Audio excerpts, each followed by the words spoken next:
Bapak Ibu, 400 kalau saya salah 400 atau 450 tahun bangsa Israel itu berada di tanah Mesir yang penuh sengsara dan derita.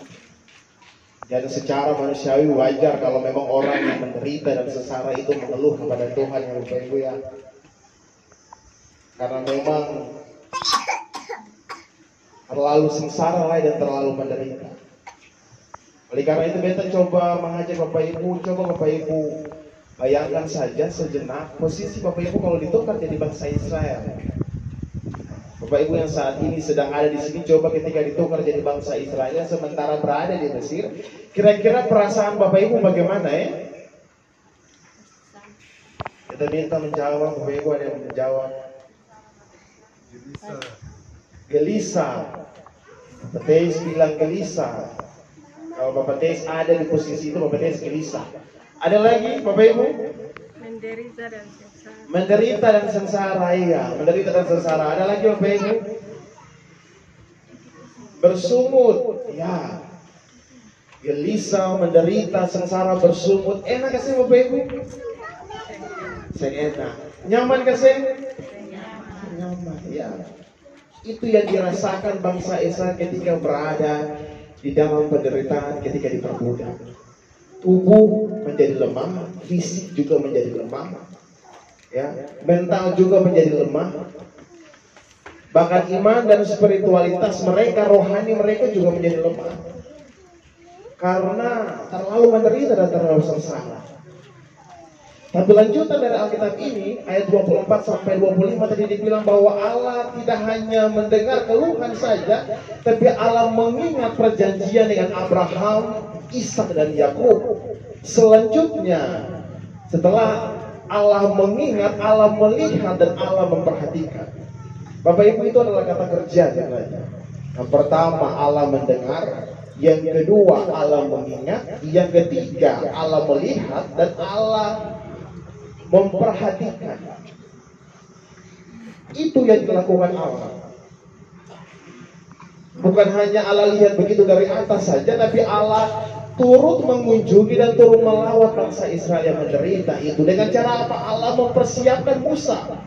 Allah mempersiapkan Musa untuk membawa bangsa Israel keluar dari tanah Mesir. Itu adalah tindakan yang Allah lakukan bagi bangsa Israel. Kita rasa bahwa kehidupan bangsa Israel juga sama dengan kehidupan kita.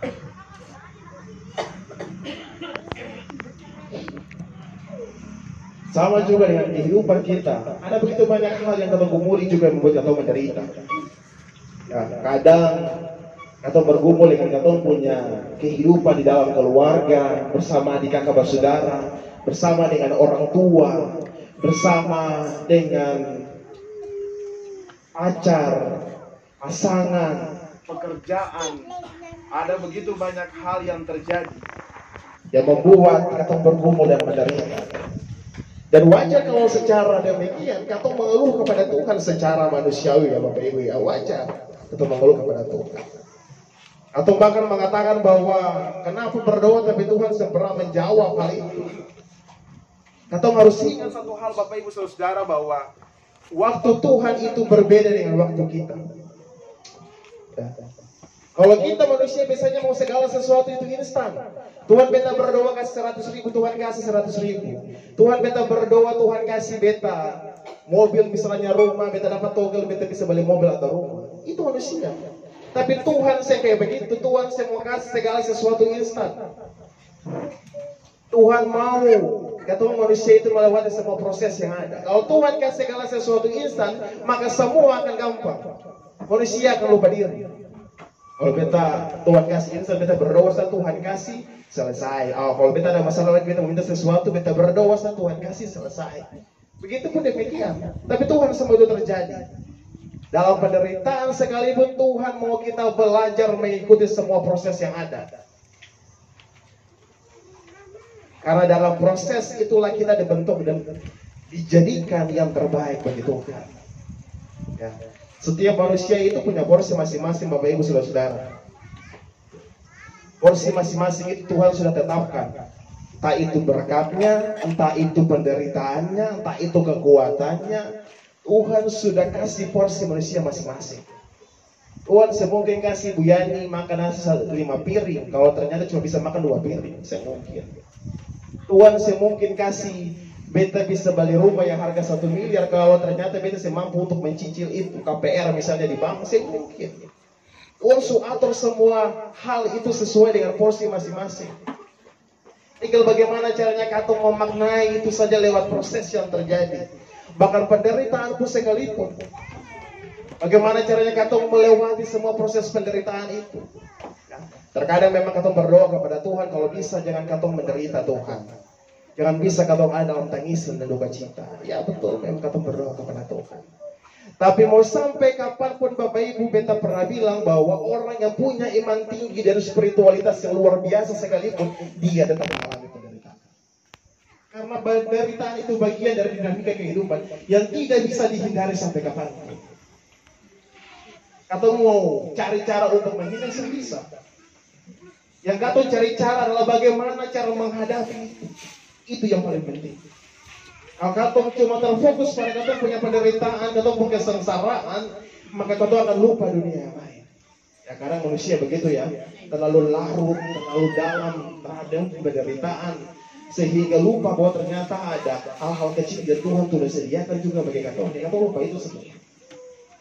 Oleh karena itu, jadikan kekuatan dengan cari Tuhan. Cari Tuhan, berseru kepada Tuhan. Satu tawaran bilang, carilah Tuhan dan kekuatannya, lihat wajahnya. Nah, Mazmur bilang, dalam kesesakanmu kamu akan mengalami kelegaan yang luar biasa.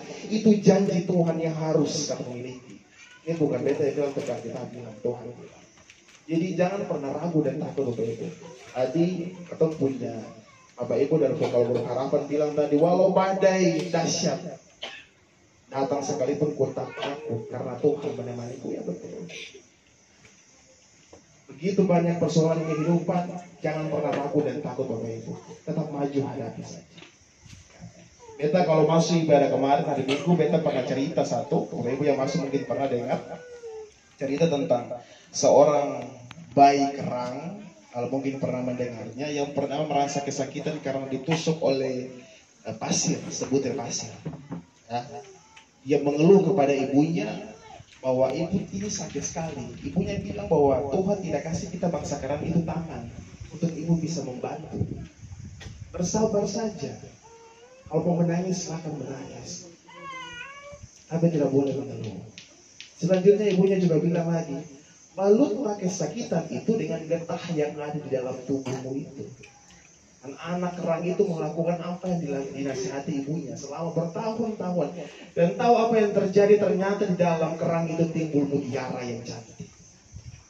Mutiara yang cantik timbul mengkilap, harganya mahal ketika dijual. Cerita ini mau mengajarkan kita bahwa dalam kehidupan, penderitaan dan penindasan apapun itu akan selalu ada, tidak akan pernah hilang. Tapi yang paling penting adalah bersabar. Bersabar dan bawa diri per Tuhan.